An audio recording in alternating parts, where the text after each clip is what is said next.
We got you updated. This is Radio Manzi News in English.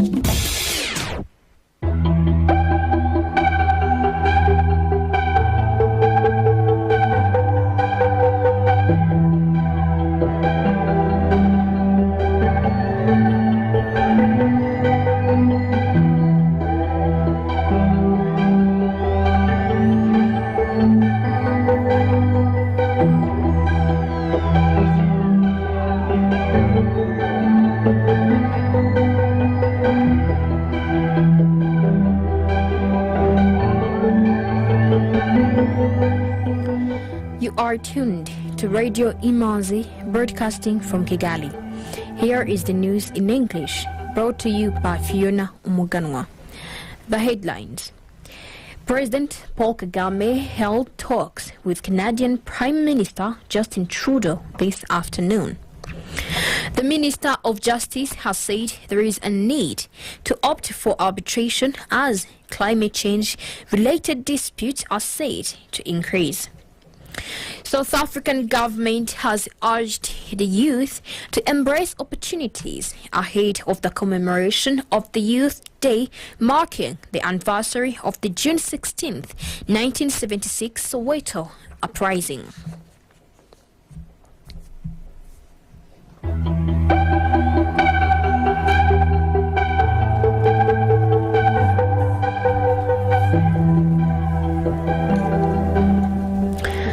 Welcome back. News in detail. President Paul Kagame had a telephone conversation with Canadian Prime Minister Justin Trudeau this afternoon. The talks focused on bilateral relations as well as global issues of mutual interest. President Kagame also expressed his delight at the prospect of receiving the Prime Minister of Canada and other government officials in Rwanda during the Commonwealth Heads of Government meeting, which will be held in Rwanda.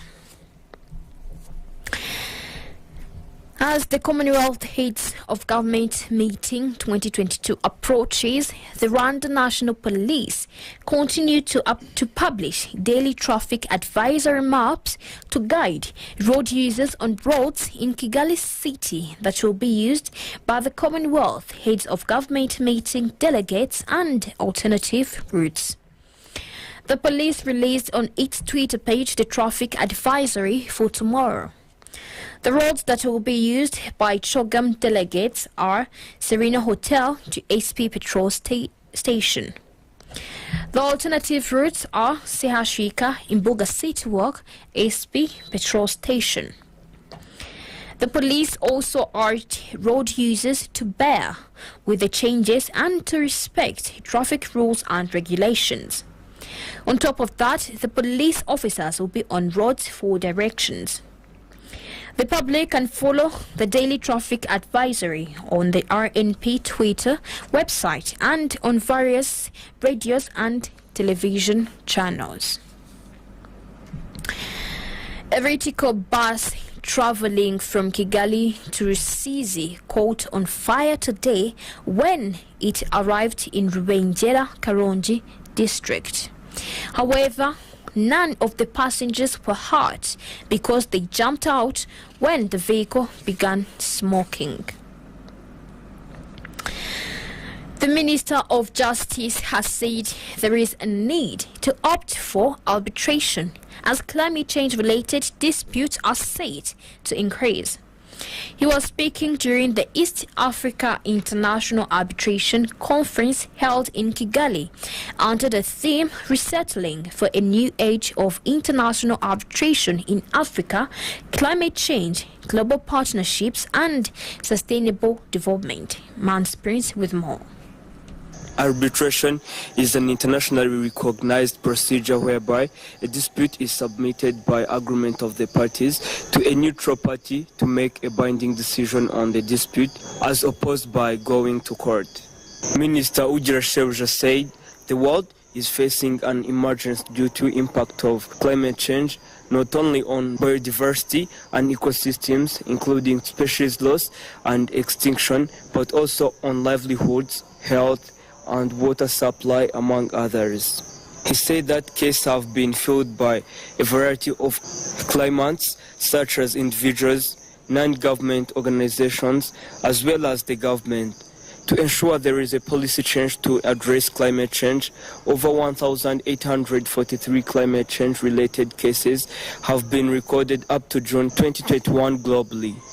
In November 2019, he quoted the International Chamber of Commerce released its report on resolving climate change-related disputes through arbitration. He said that while climate change-related disputes and the legal considerations arising there have generally been considered in the context of litigation, they had not received the same attention in an arbitration context. Victor Mugabe, the Secretary General of Kigali International Arbitration Center, said since its establishment, the center has handled over 200 disputes.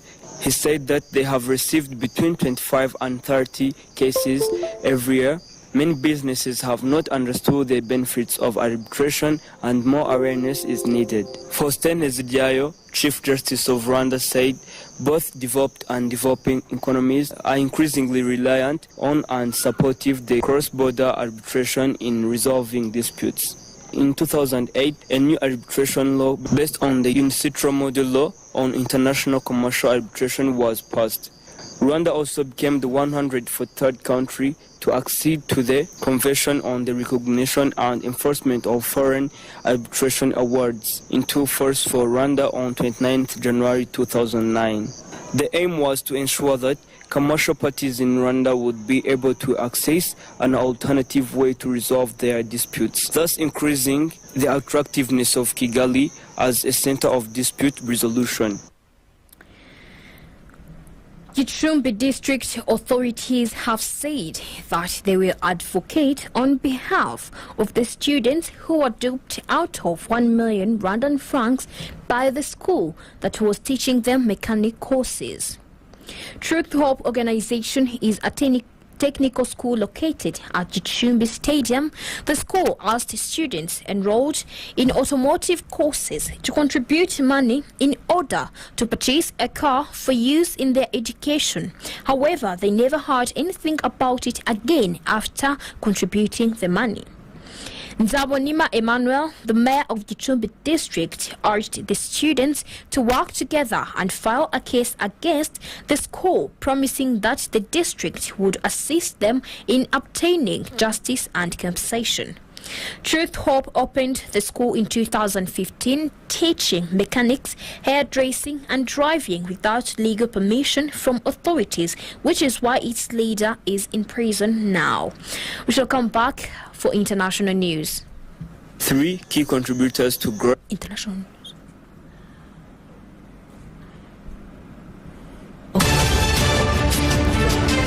Some items of international news on Radio Imanzi.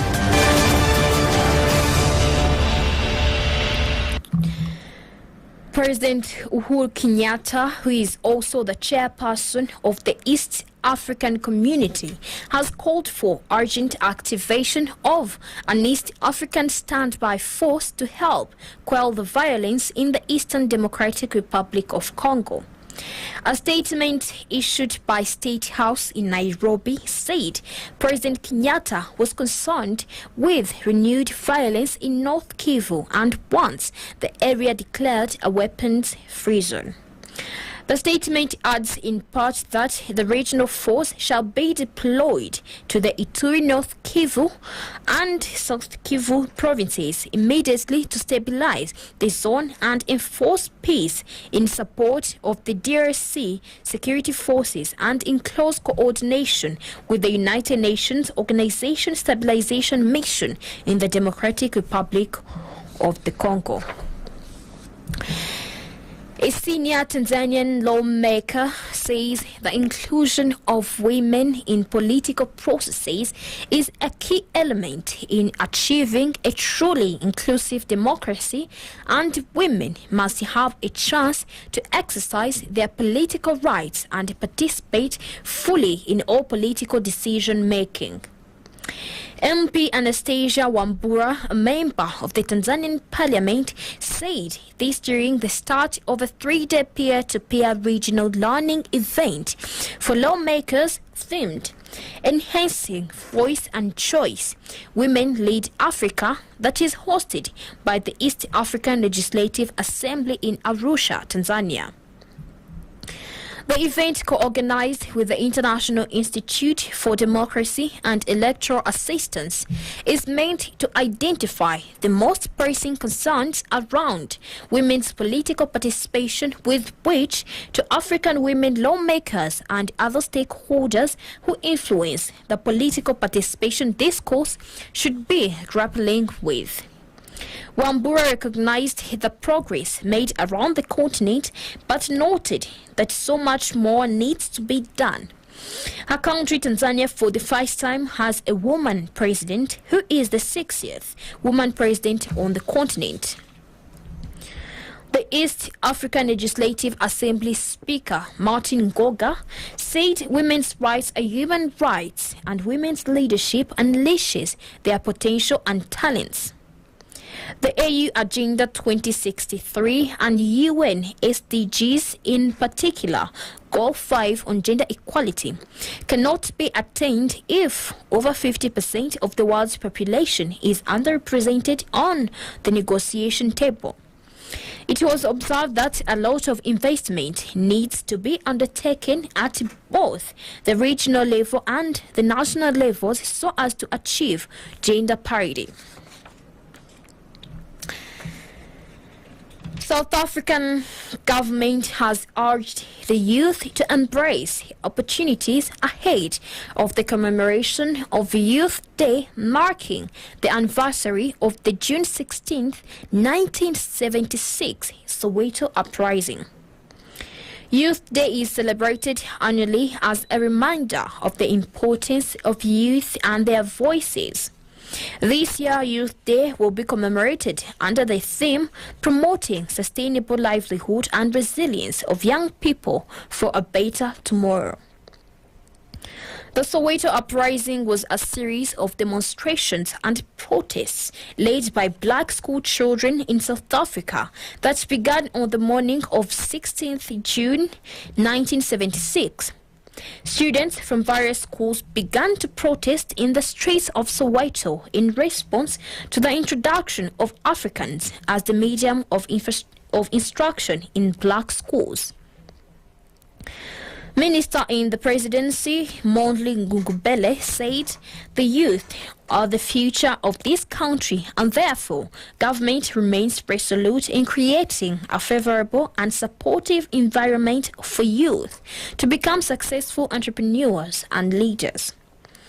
The minister concluded saying that the youth of 2022 are called upon to help in building a better tomorrow for everyone. Young people become agents of change, embrace the opportunities provided, and rise to the challenge of leading South Africa's post-COVID-19 recovery. Zambian President Hakainde Hichilema says trade barriers between African countries are stifling the movement of goods to the extent that countries find it easier to buy African products through Europe. On his state visit to Kenya, President Hichilema said the continent must open its borders, implement the African Continental Free Trade Area to correct the anomaly, and ease trading between countries instead of using third parties. Since last year in March, African countries have been implementing the African Continental Free Trade Area, which is seen as an ultimate solution to gradually eliminate trade barriers and make it easier to move goods between member states and hopefully raise intra-African trade from the current 14%. Sudan's officials are expressing fear that another round of filling of the Grand Ethiopian Renaissance Dam without a formative agreement will hurt its safety holds on the Nile. As the date for the third filling approaches, Sudan says now is the time for the three countries, Ethiopia, Sudan and Egypt, to hammer out a long-term deal on how to share waters of the Nile, including safety standards for operations of dams erected on the river. A brief by Sudan's Ministry of Irrigation raised Khartoum's concerns regarding the lack of safety precautions, including how the filling and release of water will affect its own smaller dam, the Rosaries, on the Nile. The note says there should be an urgent exchange of information on how the countries can deal with emergencies that could arise during operations, including the possible bursting of smaller dams once water is released. The ministry says Khartoum still believes that the negotiating process led by the African Union can reach its goals by supporting the three countries to sign a friendly agreement, but this should arise from a change in the mode of talks, including the succinct role of experts. Economic news is a regular feature on Radio Imanzi. Now the Rwanda Stock Exchange Market Report. The trading session recorded its total turnover of 27,070,500 Rwandan francs from 102,700 shares traded in 4 deals on the equities market, while the fixed income market remained quiet. Bank of Kigali closed the counter at 265 Rwandan francs. The trading session recorded its total turnover of 26,950,500 Rwandan francs from 101,700 shares traded in 3 deals. Simerwa closed the counter at 120 Rwandan francs. The trading session recorded a total turnover of 120,000 Rwandan francs from 1,000 shares traded in 1 deal. Bragwa closed the counter at 160 Rwandan francs. INM Bank at 43 Rwandan francs. M10 Rwanda at 177 Rwandan francs. Equity Bank at 440 Rwandan francs. Kenya Commercial Bank at 370 Rwandan francs. National Media Group at 1,200 Rwandan francs. Uchumi Supermarket at 104 Rwandan francs. And RH Buffalo closed the counter at 526 Rwandan francs. Moving on ahead, the Rwanda's gross domestic product. The Rwanda's GDP increased by 7.9% to 3,025 billion Rwandan francs in the first quarter of 2022, up from 2,588 billion Rwandan francs in the same quarter of last year. This is according to figures released by the National Institute of Statistics of Rwanda. Manzi Prince with more.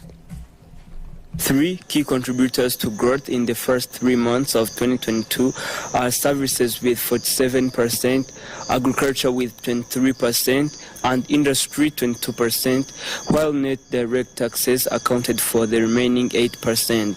Meanwhile, agriculture sector output grew by just 1% and contributed 1.6 percentage points to overall GDP growth. Ivan Murenzi, the Deputy Director General of NISR, said that just like the rest of the world, Rwanda's economy continues to encounter shocks triggered by the COVID-19 pandemic, which started in 2020. He said that Measures that were put in place to fight the pandemic, including vaccination, have contributed to the economic recovery, indicating that with that, the country's GDP registered an annual growth of 10.9% in 2021, and of course, from a low base, a GDP fall of 3.4% in 2020. So you would say that trajectory of GDP recovery has continued on to 2020, despite still existence of these challenges of remains of the COVID-19 pandemic, plus, as we know, the effects of Russia-Ukraine war and the China zero-COVID policy, which has also caused the supply chain disruption. He said that those are the things still happening, however, recovery is also happening. The Minister of Finance and Economic Planning, Oziel Ndagijimana, observed it is expected that Rwanda's economy will grow by 6% in the entire 2022, indicating that the country revised downwards its economic growth forecast for this year from the initial 7.2 because of the Russia-Ukraine war shock. It is to note that the Russia-Ukraine war has had a far-reaching impact on the global economy, including the disruption of the supply chain of commodities such as energy and foodstuffs like wheat and cooking oil, as the two countries are major suppliers of such items, yet war has affected their trade. Thank you, Manzi Prince. Now the currency market review of today.